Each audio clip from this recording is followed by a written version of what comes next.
Welcome to today's podcast of Everyone Has the Freedom to Choose. This is Deb King. Join us for today's cornerstone conversation. Be at rest, O my soul. Have you ever stopped and spoken to your soul? Interesting question, but one worthy of consideration.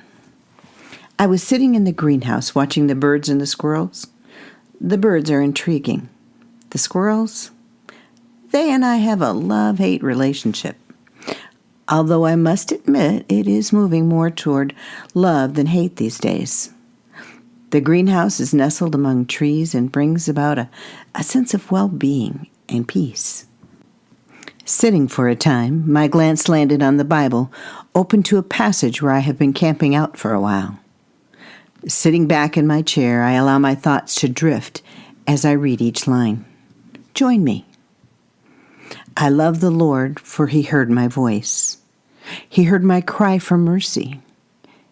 Because he turned his ear to me, I will call on him as long as I live. The cords of death entangle me. The anguish of the grave came upon me. I was overcome by trouble and sorrow. Then I called on the name of the Lord. O Lord, save me. The Lord is gracious and righteous. Our God is full of compassion. The Lord protects the simple-hearted.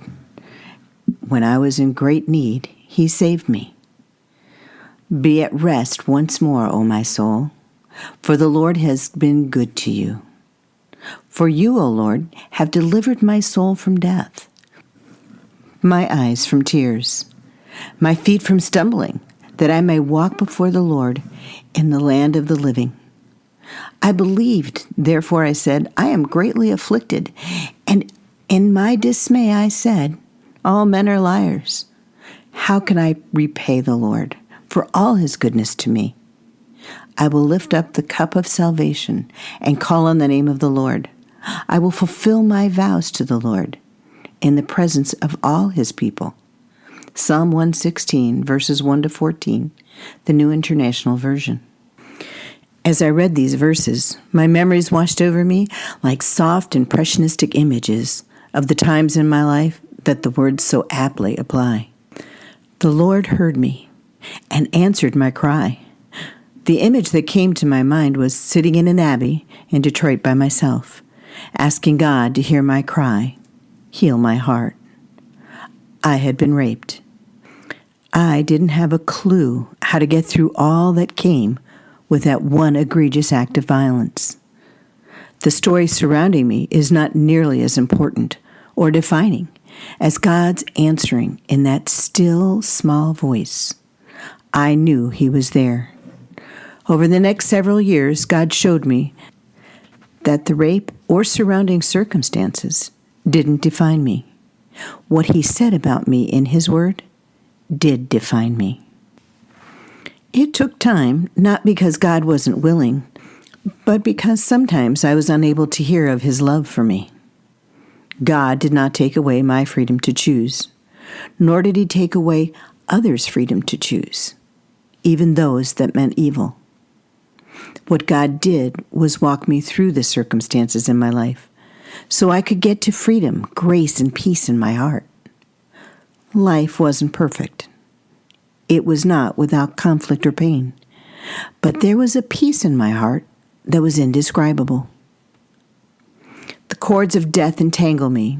The anguish of the grave came upon me. I was overcome by trouble and sorrow. Then I called on the name of the Lord. O Lord, save me. The Lord is gracious and righteous. Our God is full of compassion. The Lord protects the simple-hearted. When I was in great need, he saved me. I had a spouse die. At first, that was what I thought God was referring to, but he wasn't. There was a time when I was just a young Christian, living in a violently abusive marriage. I went to a pastor and said I could no longer live in the abuse. His response was, if you had enough faith, you could live through anything. Years later, he publicly apologized to me. But in the midst of the violence, I knew I couldn't continue. So I knelt down and told the Lord I could no longer walk with him because I couldn't bear the abuse any longer. The picture I had in my head was Christ standing there, no words, just tears running down his face. 3 months later, I was in treatment for alcohol, and this was a time that God and I had an understanding. My sin wasn't my divorce. It was that I didn't believe he could walk me through that place too. He didn't call me or any of us to live in abuse. That is not his plan or desire for our lives. In treatment, I told God, if you could forgive me for all my sins, I will serve you the rest of my life and never turn away again. But I needed to know he did. When I woke the next morning, I knew that I knew I was forgiven. It was 3 months between my walking away from God and my return. They were the darkest days I had ever lived. It was black without hope. The walking dead. For you, O Lord, have delivered my soul from death, my eyes from tears, my feet from stumbling, that I may walk before the Lord in the land of the living. A few years later, a woman in her late 70s, early 80s, remarked that when we pray, you get lost in prayer. It seems you are sitting right with God, talking to him. How is it that you, so young, I was 26 at the time, would have such a deep love and relationship with God? My answer was quick and simple.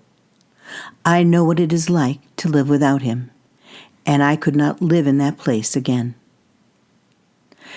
God uses all the circumstances, good, bad, or indifferent, to create in us strength, love, and peace in our hearts that can change the world if we choose to be in relationship with him. God doesn't take away our freedom to choose. That is a fact. He is not responsible for the choices we or others make. That is a fact as well. But what he promises is that he will be there when we turn to him with arms wide open.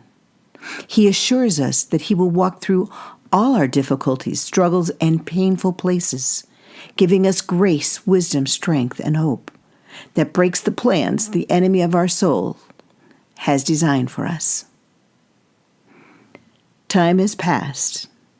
I have been sober for 41 years. I never turned away from God as I promised that one life-changing night when I was in treatment.